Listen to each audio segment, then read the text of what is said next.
Welcome back to the Racial Draft Podcast. I am your host, Michael Ford. This is the podcast where we change the complexion of the comic book universe one draft pick at a time. And I am ready for this wild ride through the racial draft universe. Um, we are streaming live on YouTube, so shout out to the YouTubes, and also shout out to the Twitterverse, as it were. I'm going to jump right into it. I thought we might get a guest this week, but we have not yet been able to line that up. So I'm just going to talk about the picks. I'm just going to talk about the third round of the seventh season of the Racial Draft Podcast. And we came out of the gate fairly hot with the South Asian delegation, and they went ahead. As you remember, in the first round, they drafted Superman.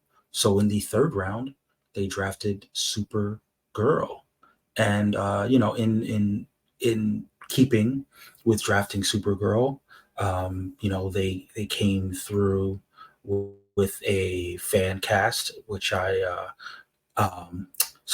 Sutaria, whose work I'm not that familiar with. But she's a very lovely woman. And like I said, in keeping with the first round draft pick of Superman, South Asian Superman having a South Asian Supergirl does seem to line up. We can get into some of the commentary about what it is about Supergirl specifically that makes people feel like she needs to be a white girl. I don't think there's anything in her story that particularly supports that idea. Obviously, we had the situation um, in the Flash movie where Sasha Calle got a lot of flack. Honestly, unnecessary flack, if we're being honest. For being a Latina who played Kara Zor-El. So that did kind of create precedent for a woman of color as Supergirl. And honestly, there, like I said, there's nothing in the story that feels like a woman of color playing Supergirl is a bit of a betrayal. Obviously, she's typically been depicted in the comics with blonde hair, fitting that quote unquote all American girl ideal. And maybe, for a lot of people, it's hard to move away from that. But, we here in the racial draft world feel like that's not enough of an impediment. Uh, so I am very eager to see whether the approval ratings kind of support the idea of South Asian Supergirl. As of now, with about 14 hours left, by the time you listen to this podcast, it'll be a little bit less than that. But go ahead and jump on to the various places where our votes get counted, racialdraft.com or Racial Draft on Twitter. Racial Draft Pod on Twitter. At which hopefully, if you're watching me on Twitter now, you're already following us.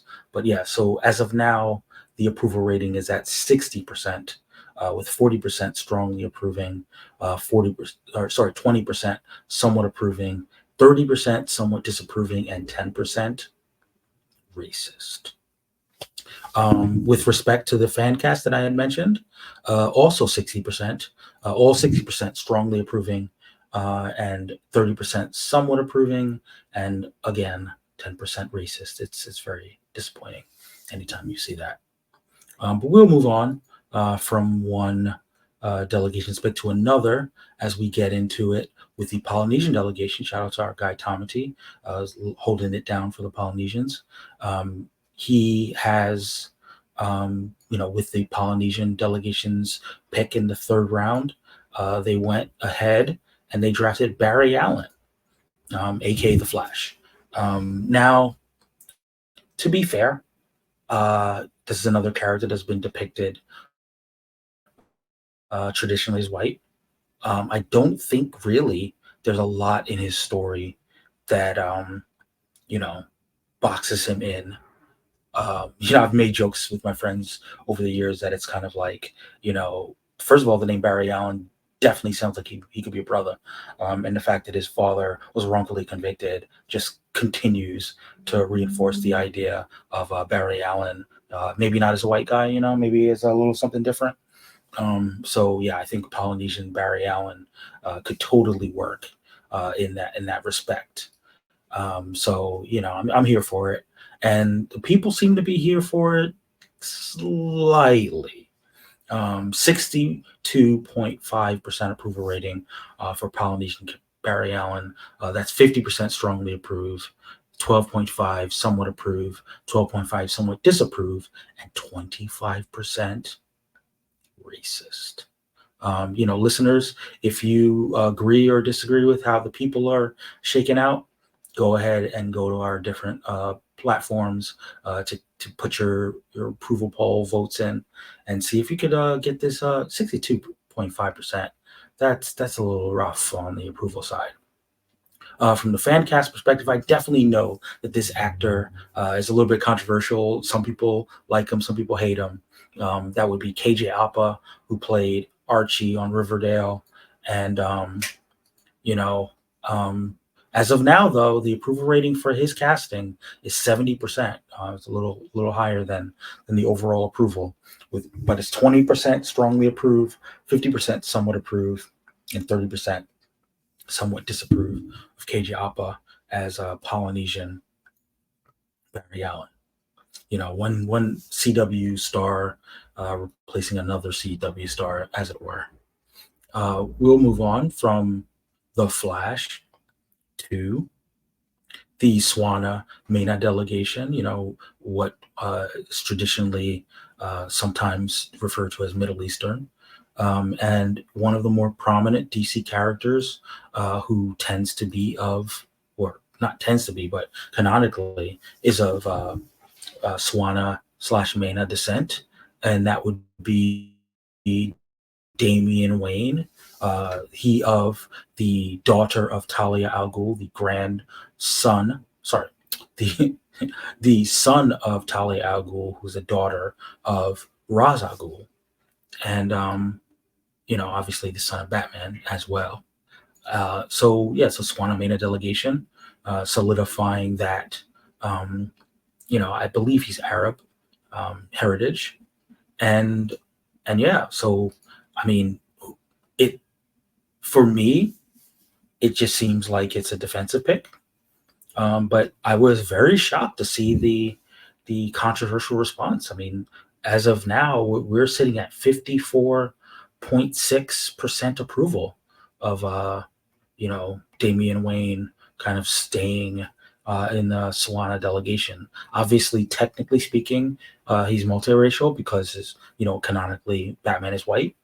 But this, is a little bit of a lot of it of a surprise. So, like I said, 54.6, 45.5 strongly approve, 9.1 somewhat approve, 18.2 somewhat disapprove, and 27.3 racist. I mean, I was as shocked as you were, honestly. And if you're not shocked, why aren't you shocked? But we'll move on from that disappointing outcome to perhaps a less disappointing outcome as we lead to the white delegation, as it were, and their pick, which was pretty down the line. They chose Bruce Banner, the Hulk. He's a man. He's a as is classically construed. He's a white man who, when he gets angry, maybe about the minorities. When he gets angry, he turns to a big green monster and he wrecks shop. But you know, be that as it may, I can't really object to the idea of Bruce Banner as a white man. I mean, I know he said famously in the Avengers that he's always angry, and that's how he keeps his powers under control.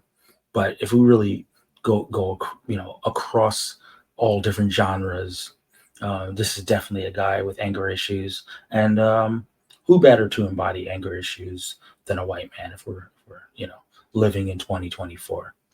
So on the side of the people, 71.3, sorry, 71.4% approval rating for White Hulk, 64.3 strongly approve, 7.1 somewhat approve, 21.4 somewhat disapprove, and 7.1% just totally antithetical to the idea of a white Hulk, which, I can't call it racist. I'm not really sure what to call it, but, pro black.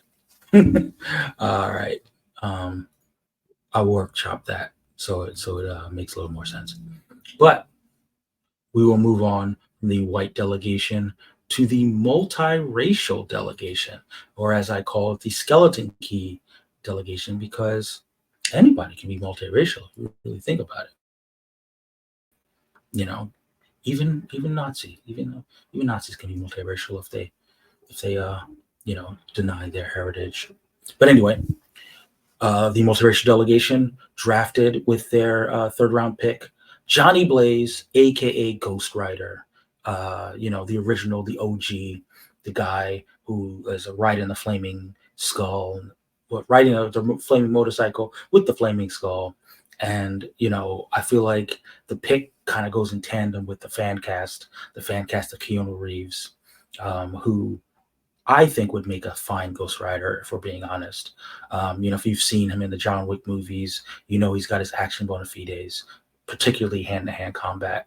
I think he's Baba Yaga, which is the boogeyman in Russian mythology. So who better to be a spirit of vengeance than the boogeyman? And he's a motorcycle aficionado as well. In terms of his age, it puts him in line with someone who would have been Ghost Rider for a number of years. I feel like all of those things add up to Keanu Reeves being a good fan cast for Ghost Rider. And again, obviously, although this is a character that has been traditionally depicted as a white guy, being multiracial, you can still be read as white. In a lot of ways, Keanu Reeves is often read as white, in terms of how he maneuvers through society. So, from my perspective, I can't really see a strong objection to the idea of multiracial Johnny Blaze. And the people, by and large, are on my side here.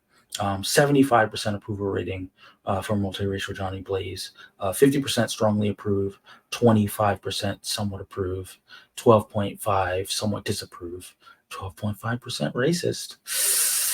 Now, with respect to the fan cast, let's take a look. The fan cast is doing not as well, honestly.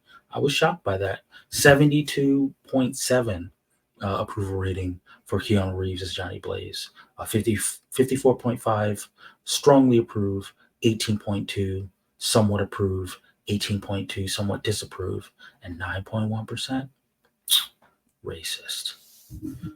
Oh man, you hate to see it. All this racism abounding in the worlds of the racial draft. But we move on.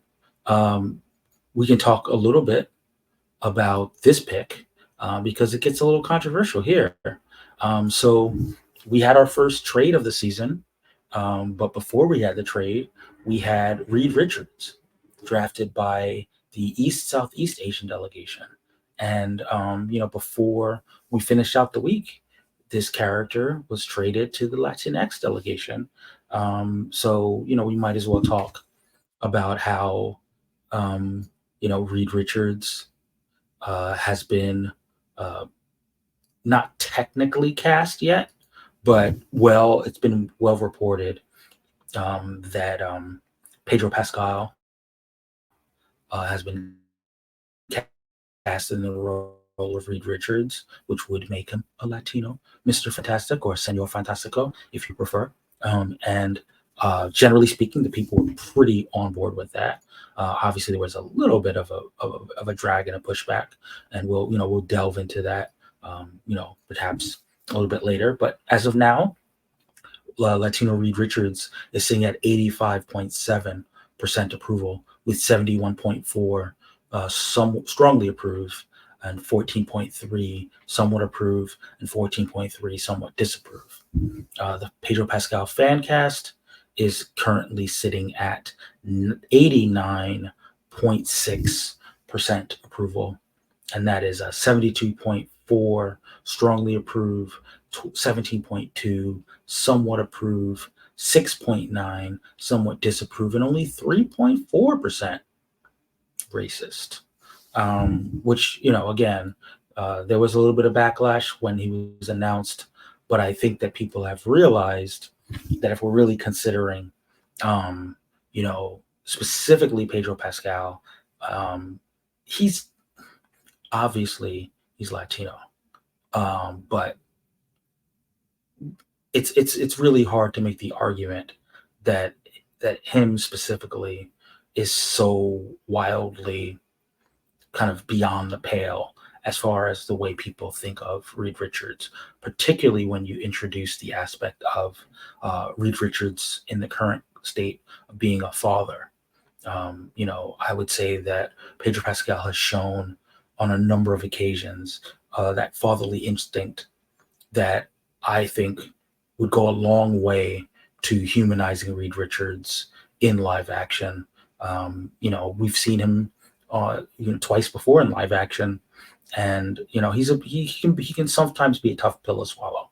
But I think I wrote something a few months back for Murphy's Multiverse about how the idea of Reed Richards as a father needs to be a part of how he's introduced to fans in the MCU, because of A, it being a different dimension to the character, and B, it being a way to humanize a character that often is viewed as intellect first, emotion second.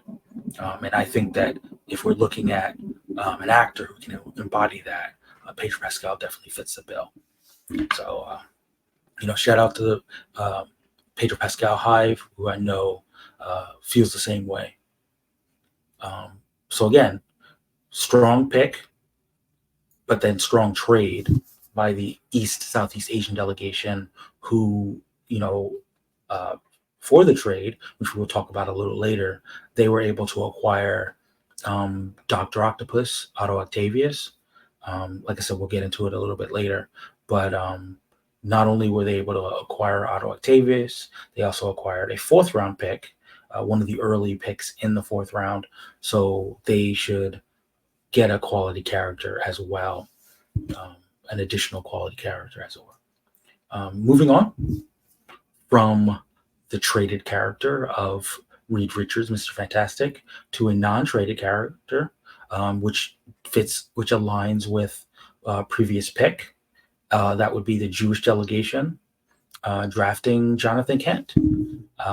You might remember, if you're a long-time listener to the podcast, that in season 5 of the racial draft, the Jewish delegation in their dynasty draft drafted Lois Lane to be Jewish, and held on to Lois Lane to date. So she's still part of the Jewish delegation. Jewish Lois Lane, who is the mother of Jewish Jonathan Kent. It definitely matches up. We could quibble about the phenotype, about why, a brown Superman wouldn't have a brown son. But, Kryptonian genetics being what they are, we don't have to get into all of the specifics. But, the Jewish delegation chose as their fan cast Timothée Chalamet, who, huge star, wildly popular. And I'm very curious as to whether the people agree. Looking at we'll get to it. But first, I will let you know that the pick of Jewish Jonathan Kent was able to garner 90.9% approval rating for Jewish Jonathan Kent. However, the fan cast was only able to garner 42.8%.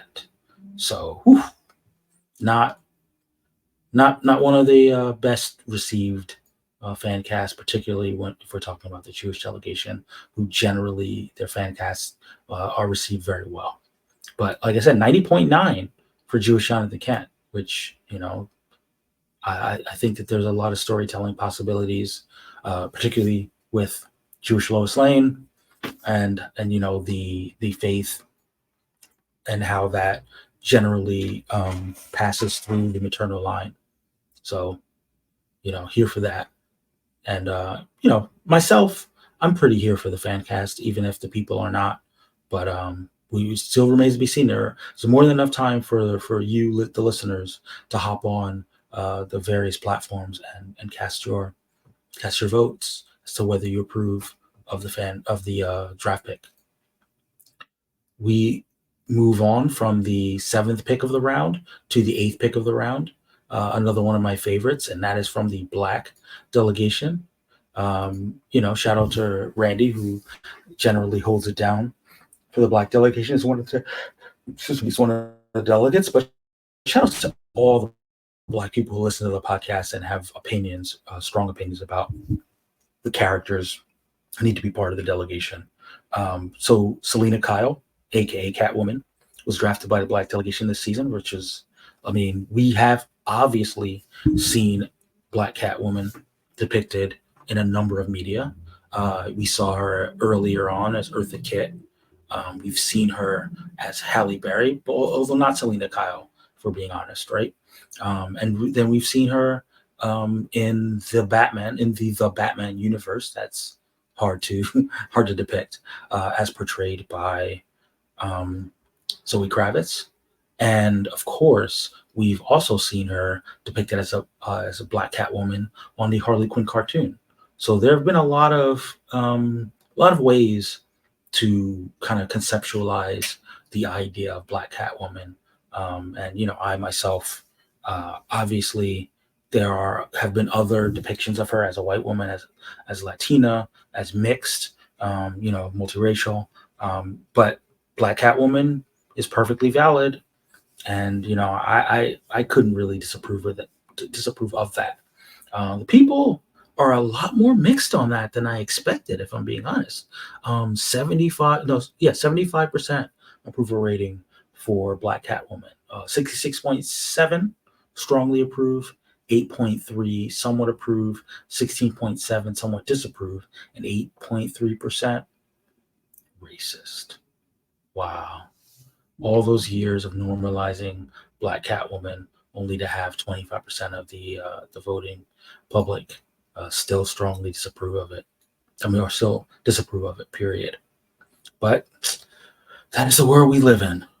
A pick that is a little bit more controversial is Wally West, the Latinx delegation. This one was a little bit baffling. I got to be honest. Wally West is a character that, so you got to kind of delve into the history of the character. He was definitely depicted over the years as being a more kind of blue collar conservative character. He's currently the Flash, the main Flash of the DC Comics universe. When they did the New 52 reboot, they reimagined him as Black. Young Wally West. They reimagined him as Black, as a Kid Flash. But then that was met with enough controversy that they reintroduced the original white Wally West, and maintained the Black Wally West as his cousin. So there are, in fact, one is Wallace West, aka Ace, who's Black, and there's Wally West, the OG white man with the red hair. And you know how people love to protect white people with red hair. So, all of that is to say that there hasn't really been a depiction of Wally or Wallace West as Latino. That isn't to say that he couldn't be Latino, but it's a little, like, I'm very curious, and who knows if we're going to get an explanation. Shout out to Carlos, who holds it down for the Latinx delegation. I know that Carlos does tend to be more quote unquote analytics based in the picks, in the sense that characters that he just thinks are good value, without necessarily having a strong vision of what the implications of the character being race bent.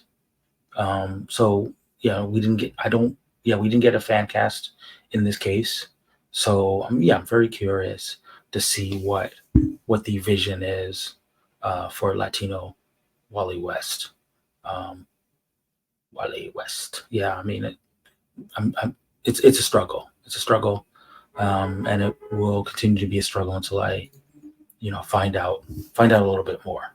And unfortunately, the people are kind of on my side here.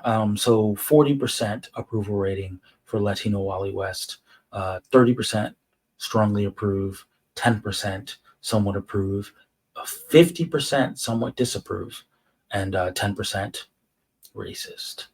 But I mean, look, he's a character that is very prominent in the DC universe. Obviously he's the first Kid Flash, became the main Flash, and has really stood out for if you're of a certain age group. He stood the test of time as the Flash for a number of years before Barry Allen came back to life. So for a lot of people, he is uh, you know the favorite Flash, but none of that kind of characterization fully reinforces why him being Latino would be um, an asset for the character. It doesn't say that he couldn't just be Latino just to be Latino, but it does give people a bit of a double take. Moving past that to the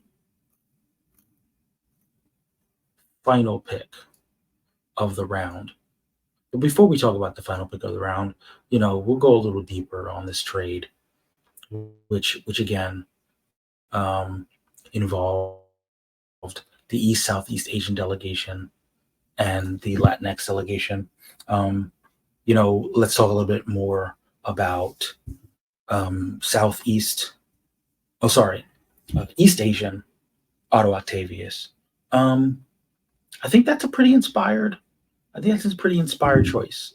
I think that um, a lot of what we see and how we've imagined Doctor Octopus is someone who is very smart, but misunderstood.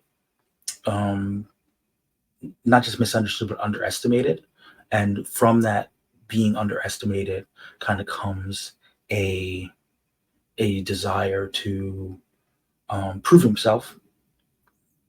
And I think that is something that has been talked about as part of the Asian American experience. Being kind of overlooked. Um, and yeah, I mean, I could totally imagine a an East Asian Otto Octavius feeling like he needs to kind of work extra hard to be seen. Yeah, again, to get the level of appreciation that he deserves, and that being a strong driver.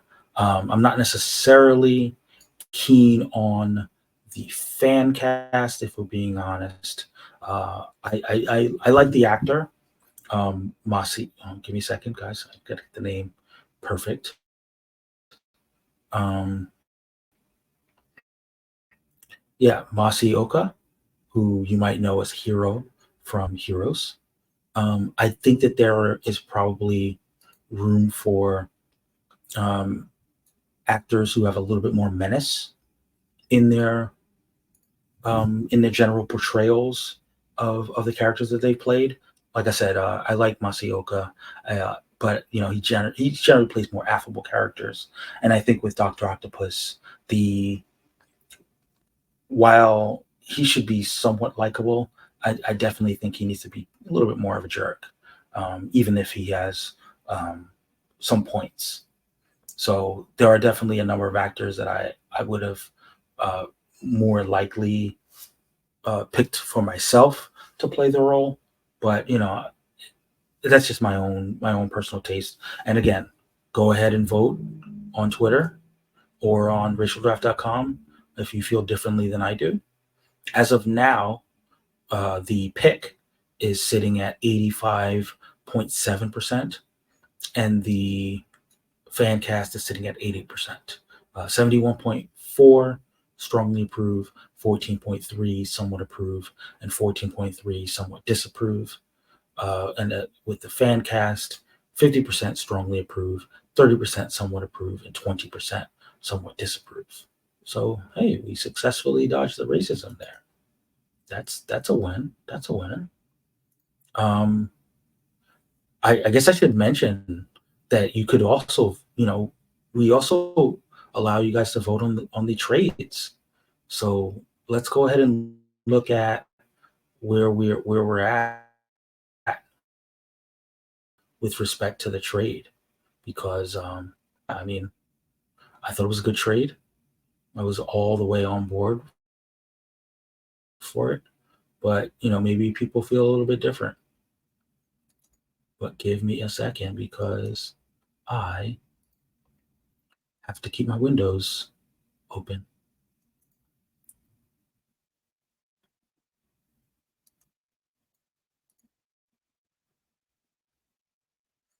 There we go. So as of now, the trade is at 87.5% approval, with all 87.5% strongly approving, and the 12.5% somewhat disapproving. So yeah, go ahead and go ahead and cast your votes there.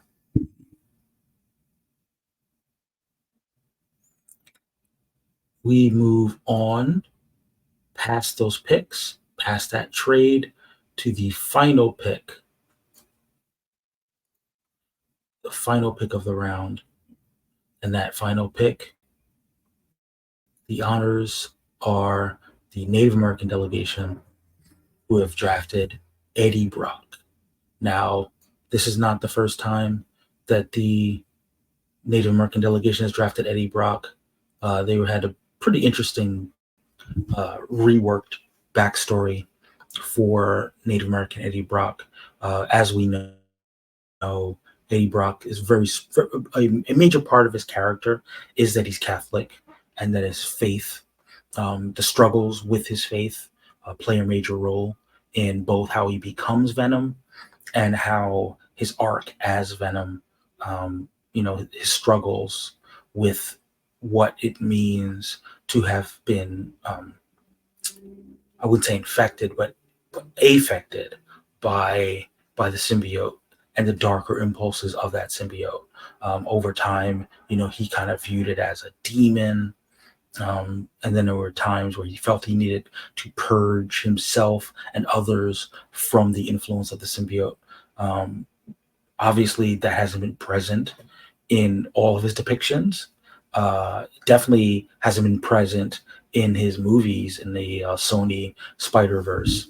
But I think that there's room for the layers of a Venom, or sorry, an Eddie Brock, as it were, who was, you know, there are Native Americans who were raised, excuse me, in the Catholic faith.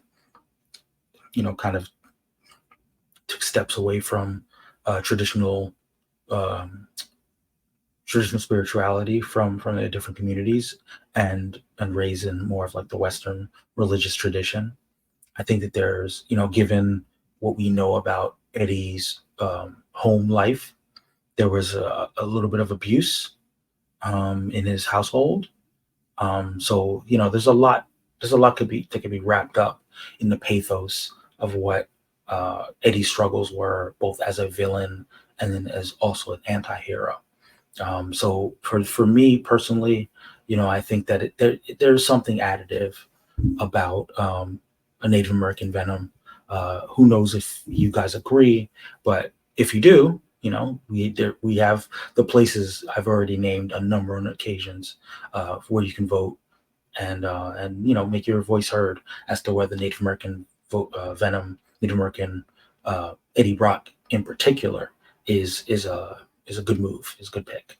I like it, and it seems like the people like it too. I'm looking at the numbers now, 88 or 88.9% approval for Native American Venom. So if that holds, that's one of the more positive outcomes this round. Um, but again, we ran through the 10 picks of the round. Um, I will leave it to you, listeners, to let me know what you think the favorites are, what your favorites were. You obviously you can hit us up on Twitter or Threads or Instagram. You can also hit us up. We've got an email address, racialdraftpodcast@gmail.com. If you have a little bit more like long form thoughts on any of the picks or on the round overall, we'll make you'll amplify your voice, and give you a platform a little bit on the podcast. But I don't have too much more to add. I thought this was a good round. I thought some really good characters came off the board, but I still think that there's some really good characters still on the board. And hopefully, listeners, you're still on for the ride. You still want to join us as we press ahead with the racial draft. Subscribe, like us on the different platforms, YouTube. Let's get our subscriber numbers up on YouTube. We've got some room to maneuver there. Again, thank you to the handful of folks who followed along with me on Twitter, and the handful of folks who joined me on Instagram when we did a little bit of a pre-show. But I'll leave it at that point. I think I've said enough. It's been a lot of me talking at a screen, or talking at two screens, as it were. But until next time, listeners, all things are possible.